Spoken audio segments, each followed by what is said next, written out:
there. Happy Sunday, everybody. I know I'm on this social media fast, but I did feel compelled to make a video for the 37th chapter.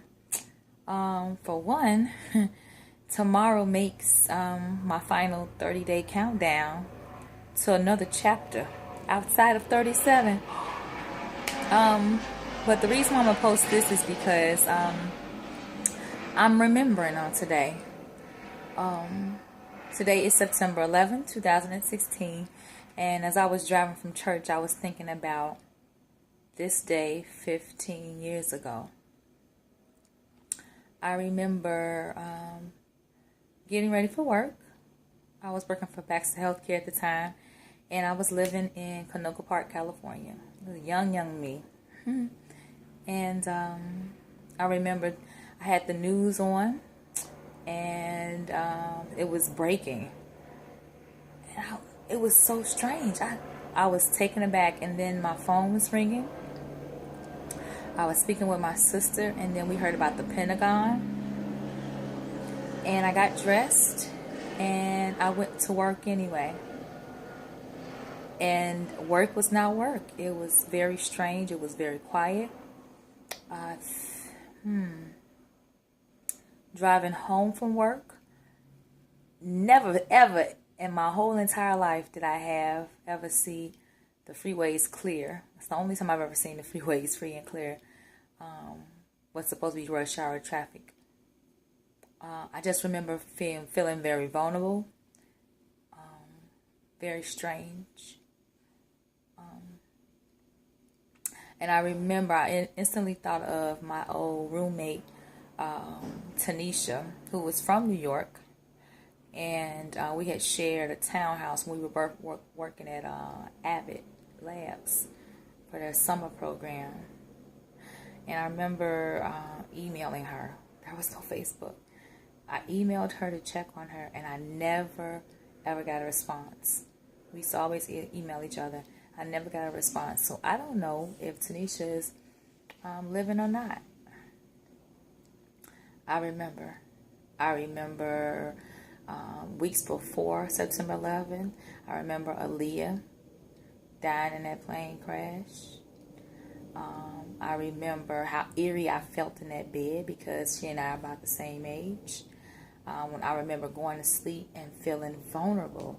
So August and September of 2011, for the 22-year-old me, felt very strange. And at the same time, not too long after September 11th, I had got an offer to move overseas for work.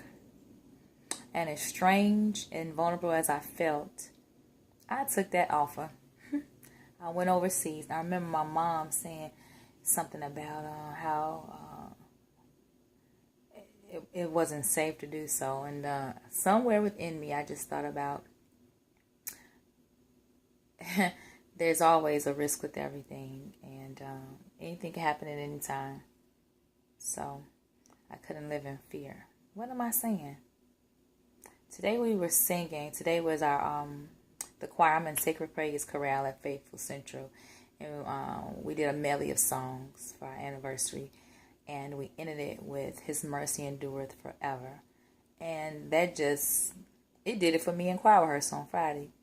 His mercy endureth forever and ever. His mercy endureth forever and ever. His mercy kept me when I lived here 15 years ago. His mercy kept me when I lived overseas. His mercy 15 years later as I'm starting over this interesting chapter of my life with all that I'm contending with. His mercy is keeping me and is enduring.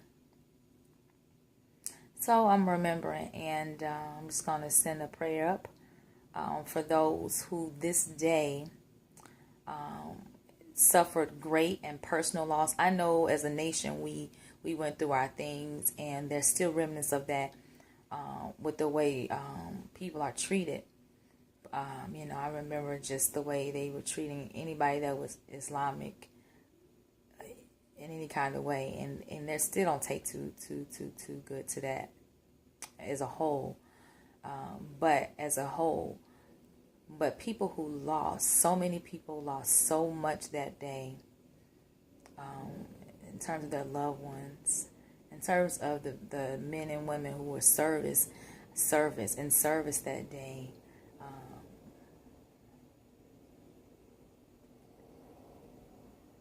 Some stuff that they're just now probably coming to grips with. Kids who never saw their parents again. Let us not forget. That's all I had to say. Enjoy the rest of this Sunday, y'all. Hope y'all get some jazz and Jesus time, because I sure never needed myself. Bye.